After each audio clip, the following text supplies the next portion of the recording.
12টি গ্রেডে সরকারি কর্মচারীদের পে স্কেল কার্যকর।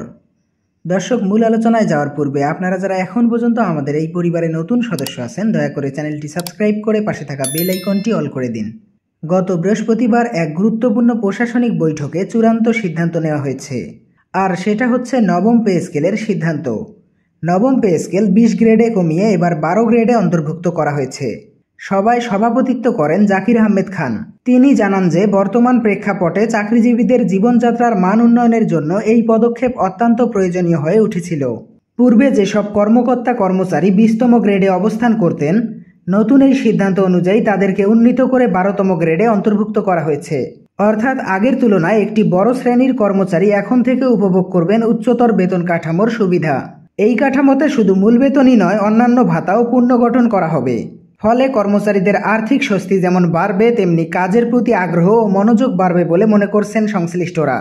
এছাড়াও বৈঠকে আরও সিদ্ধান্ত নেওয়া হয়, নবম পে স্কেলের সঙ্গে 30% হারে মহার্ঘ ভাতা যুক্ত করা হবে। দীর্ঘদিন ধরে কর্মচারীরা এই ভাতা বাস্তবায়নের দাবি জানিয়ে আসছিলেন।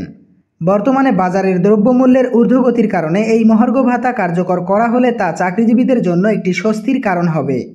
বিশেষ করে যারা তুলনামূলকভাবে নিচু পদে কর্মরত আছেন, তাদের জন্য এটি হবে একটি বড় ধরনের আর্থিক সহায়তা। দর্শক, ভিডিওটি চলাকালীন সময় বরাবরই ছোট্ট একটি রিকোয়েস্ট করতেছি, যারা এখন পর্যন্ত আমাদের চ্যানেলটি সাবস্ক্রাইব করেননি, দয়া করে চ্যানেলটি সাবস্ক্রাইব করে পাশে থাকা বেল আইকনটি অল করে দিন। প্রশাসনিক সূত্রে জানা গেছে, এই সিদ্ধান্ত আগামী মাস থেকে কার্যকর হতে পারে। পে স্কেল সংশোধনের যাবতীয় কাজ ইতিমধ্যে চূড়ান্ত পর্যায়ে রয়েছে এবং সংশ্লিষ্ট দপ্তরগুলোকে দ্রুত বাস্তবায়নের নির্দেশ দেওয়া হয়েছে। এদিকে এই ঘোষণার পর থেকেই সরকারি চাকরিজীবীদের মধ্যে স্বস্তির আবহাওয়া বিরাজ করছে। অনেকেই মনে করছেন, দীর্ঘদিনের অবহেলা ও অপেক্ষার অবসান ঘটিয়ে সরকার এবার বাস্তবসম্মত সিদ্ধান্ত নিয়েছে।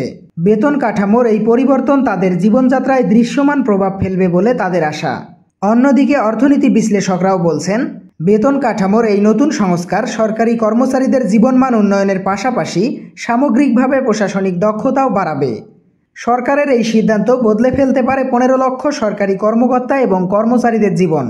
বিশেষ করে 11 থেকে 20তম গ্রেডে যারা কর্মচারী আছেন, তারা দীর্ঘদিন থেকে অবহেলার শিকার। তাদের জন্য এই 30% ভাতা এবং নবম পে স্কেল যদি 12টি গ্রেডে রাখা হয়, তাহলে খুব উপকারে আসবে।